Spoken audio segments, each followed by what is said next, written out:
Simple experiments for kids, if their dads will let them. Simple experiments for dads, and wonderful experiments when you've lost your car in a car park and can't find it. I want to talk about my key fob and central locking device on it. And you press this button and the lights flash. And the point is that this sends out electromagnetic waves. Now the frequency of these waves depends on whether you get a car in North America or elsewhere. For one, it's about 320 megahertz. I can't remember the exact details. The other, it's about 400. And 300 megahertz means that the wavelength of these electromagnetic waves is about a meter. It's about so big.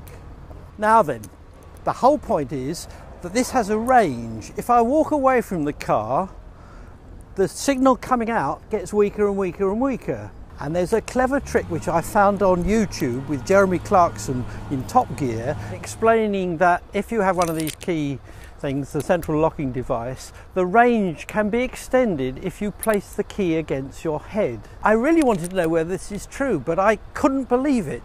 So what I want to do today is to explain how it works, but first I must show you that it works.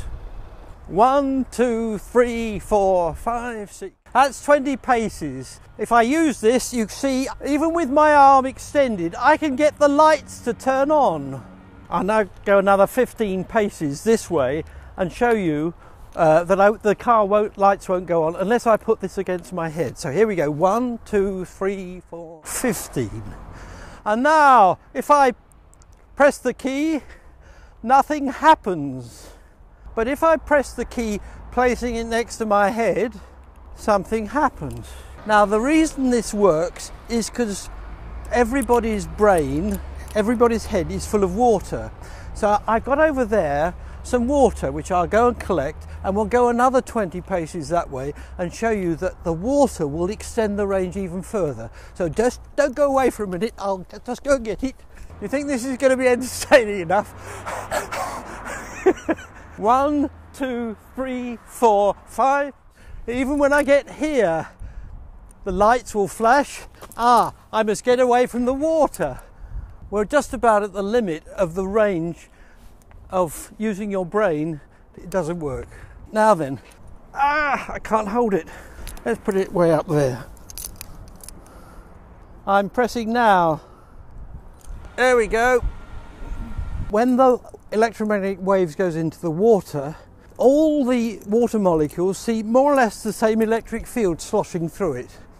The electric field moves the positive charges, that is the protons or the hydrogen ions, one way, and the oxygen ions the other. So in effect what you've got is two protons being pushed upwards and then pulled downwards and pulled upwards and downwards because of this oscillating electric field. That means that they're behaving rather like a radio aerial. The electrons are going up and down, radiating energy. Now if I point my key that way, there is a ray going straight from me to the car, but it's also going into the bottle of water over here, or my head over here, and the water in my head is going up and down in synchronization with the rays coming out of this, because you're so close together. If you're a half a wavelength, you'd be completely out of phase, but because you're close, you're in phase, and these waves add together. The wave coming from my key, the waves coming from the water in my head or from the water in a bucket. And that's the reason why these two add together and extend the range of my car keys.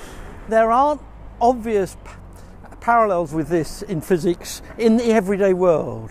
This seems to be one of the few that everybody can play around with because they have these lovely keys, central locking devices for their cars. So you can do experiments at home. I didn't believe it, and the only way of finding out whether something is true is to do the damned experiment.